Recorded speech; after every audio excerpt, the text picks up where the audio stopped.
So guys, in-explain sa akin nung doktor kasi tinanong ko po na bakit yung anak ko, si Daniel, na tuwing may uubo, tuwing magkakasakit siya, tapos magkakaubo is parang nagiging worse yung talaga yung ubo niya. Halimbawa, may sakit kaming buong pamilya sa bahay, tapos si Daniel, pag siya ang nahawahan, talagang as in, nagiging malala sa kanya yung simpleng ubo, bigiging malala, tapos yung ubo niya na parang kapit na kapit, tapos mahirapan na siyang huminga. Tapos ganito explain niya, yung history kasi ni Daniel, kasi nga, doon sa mga nagtatanong din bakit ganun lagi si Daniel na nagkakasakit. Okay, ito po yung explain ng doktor sa akin na si Daniel, dahil nga siya ay premature baby, asahan ko na daw yan, hanggat maliit pa si Daniel is pabalik-balik yung largenet na yan, pabalik-balik yung pag nagkaubo si Daniel, kalagnat nagiging worse, talagang na-hospital si Daniel. So, wala daw kaming magagawa doon kasi lalo na yung weather dito sa Europe, weather dito sa Romania is talagang malamig, pag malamig talaga. Kahit anong iwas mo, lalo na pag may sakit sa amin yung isa sa pamilya, mahawan talaga siya. So, ang sabi ng doktor sa akin na wag daw ako mag-worry kasi nagtanong ako na maybe may i-recommend ka sa akin vitamins para ma-prevent or mas lumakas ang immune system ni Daniel. Sabi naman sa akin ng doktor, hindi makakatulong yung vitamins sa'yo, sa anak mo. Normal yan kasi nga, yung anak mo ay premature baby, pabalik-balik yan, pag nagkaubo, talagang pupunta kayo ng hospital. But don't worry kasi sa status ni Daniel as a premature baby with 28 weeks na antag doon na baby na pinanganak at 1 kilogram, napakaganda nung development ni Daniel compare mo sa ibang mga bata.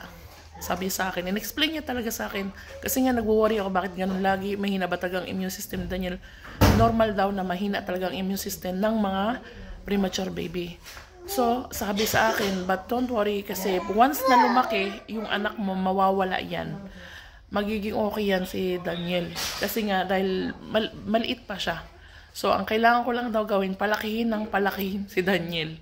Pakainin, palakihin ng palakihin. Kailangan niya mag-grow para kahit tamaan siya ng mga ubo sa sipon lagnat, hindi siya ma-hospital. Maliban na lang kung talagang yung mga matitinding bakterya talaga. Pero wag naman, 'di ba? So yun yung explain po sa akin at doon sa mga nagtatanong din kung bakit ganun lagi si Daniel na kaunting ubo, lalo na pag winter lagi talaga siyang nasa hospital. Kaya hindi na ako nagtataka, kaya lang alam ko na ang gagawin ko once na inubo yan at alam ko na yung ubo niya na kailangan kong dalhin sa hospital at nandun nag-start na nahirapan siyang huminga. Nako, tinatakbo ko na talaga sa hospital. Katulad nito guys, nung dinala namin siya, ano yun, hindi namin na-expect, January 2 yun. Di namin na-expect na as in maganda ang gising niya nung umaga. Sobrang malakas siya, naglalaro. Pinatulog ko lang yun nung hapon. Tapos pagkagising niya nahirapan na siyang huminga. Narinig ko yung ganun sa dati niyang sakit na yung ganun. Sabi sa akin ng Dr. Rona, sabi niya sa akin Rona Andre kasi, mostly yung mga may sakit na ganyan is umaatake daw yan tuwing gabi. Pahapon kasi nga malamig ang weather. Kaya nagkaganon si Daniel. Which is dadating na din sa point daw yun na magiging ganon daw si Daniel na mahirapan na tuminga yung pag-ubo. Kasi nga kaya daw mas napaano kasi nga lumamig nung gabi.